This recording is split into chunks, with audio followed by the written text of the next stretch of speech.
I'm Josh Ellingson here with Monster Energy Star Racing Yamaha, and I'm the mechanic for Eli Tomac.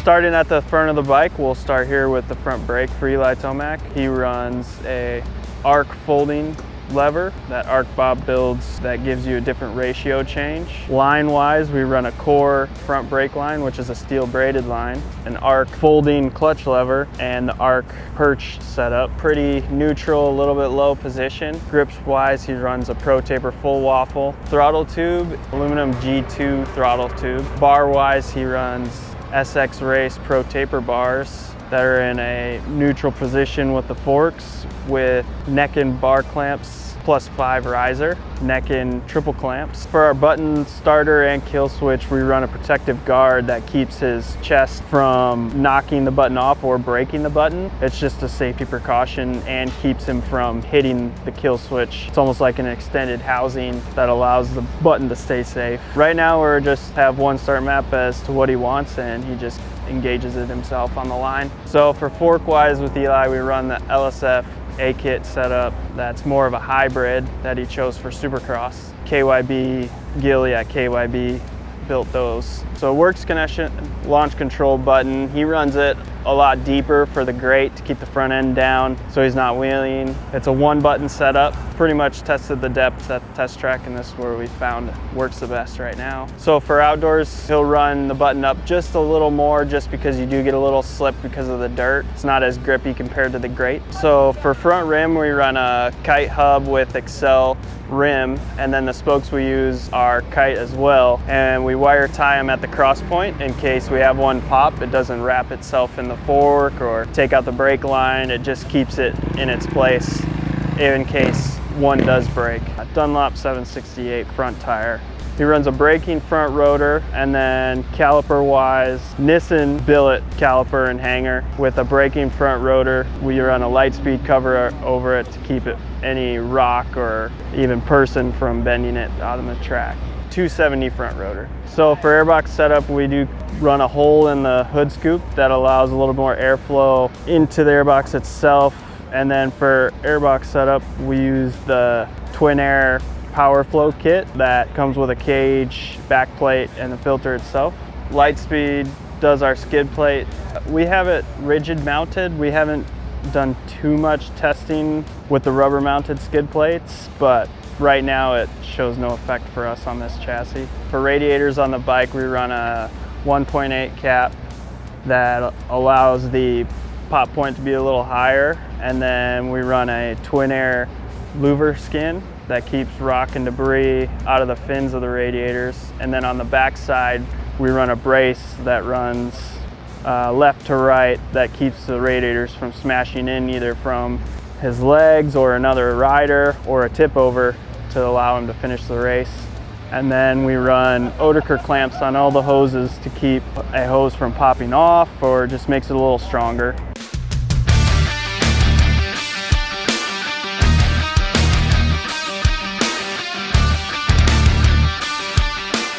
For engine-wise, it's done in-house by our engine guy, Kalma. And power-wise, he likes just a smooth power curve, not a super hard-hitting bike. And since he's been on the Yamaha, he really hasn't had too much feedback or complaints on the power that we've given him. So engine-wise, we really haven't tested a whole lot. Stator cover-wise, with the GYTR cover, it's a little stronger to keep any rocks from puncturing a hole that would lose oil and cause a failure. And that's sold to the public as well. Shifter wise is running the stock neutral position, stock length. That is a production part that you can buy off the shelf. On the engine, we run a clutch arm guard that keeps any rocks or mud packing up in there that would hinder the arm from moving back and forth, which if it did get packed up in there, it would push the arm out and hold the clutch on. Engine hangers are all production. So for pivot, we run a MetTech tie pivot and rear axle with aluminum nuts made in-house at Yamaha. So for the pivot, we run a Delram plug on the left and right side. On the left sides to keep any debris going into the pivot, and then on the right side is to keep debris out of the pivot hole that could lock up the rear brake if it got stuck in there. Grip tape on the frame is what Eli prefers, just to keep a little bit more grip on the frame when he's either hitting whoops or in the middle of a rhythm. We don't run any grip tape on the numbers. It's all Eli's preference on where he wants it. Foot peg setup for Eli is a Raptor titanium peg with an added middle teeth channel through the middle, in case when he gets on his toes through the whoops, it gives him a little extra grip. Titanium foot peg mounts that are made in-house at Yamaha with Meteg foot peg pins. His foot peg setup is a back 10.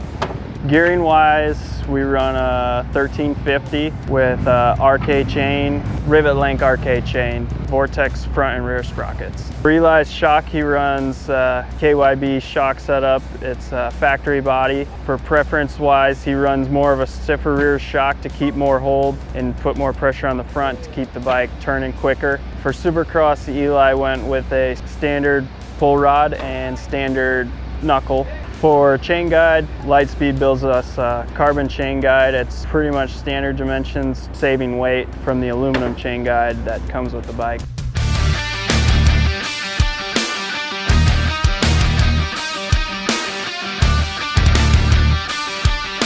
For wheelbase, we run with gearing setup. We run a longer wheelbase off the back, more of a stability going down straights, and improves the handling and shock movement and the front end.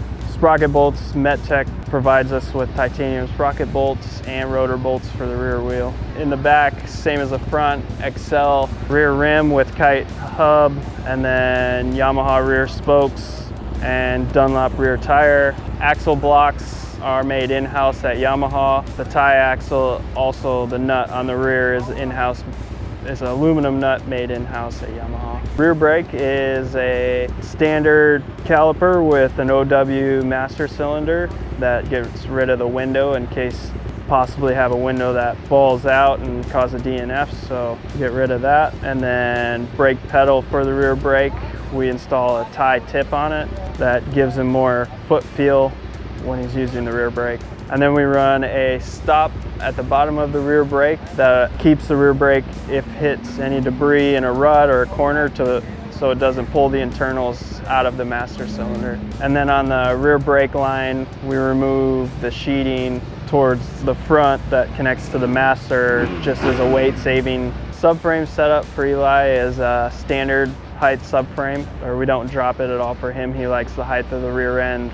For exhaust system, FMF provides us with header and mid pipe, and then we install a guard on the canister that keeps either from another bike or from Eli kicking in the pipe and denting, just keeps it all intact throughout the race. For Eli's engine package, we run a Rekluse clutch setup, which is their standard torque drive. He runs a neutral spring setup, not too stiff, not too soft. People say he's a heavy clutcher, but on this bike, he's actually been really good on the clutch. Clutch setup is back to a cable pull system over his Cowie, which was hydraulic. So we had a extra start button just below the shroud in case in a crash the start button on the handlebar gets broke off. He's still able to restart the bike. On his rear brake setup for the brake pedal, we added a brake snake that keeps the pedal from bending out in case it gets caught in a rut or on a hay bale. He's still able to use his brake for the rest of the moto. Seat-wise on the bike, Eli runs a standard foam with a 6-ribbed D-core seat cover, and he likes his seats at least one day at the practice track ridden, so they're a little bit broken, so he's not hopping on and it's a super stiff seat. And then graphics-wise, D-core does all the graphics on the Yamaha, and one of the major things that he's picky on is just the play in his throttle and making sure it has a smooth feel every time he's on the bike.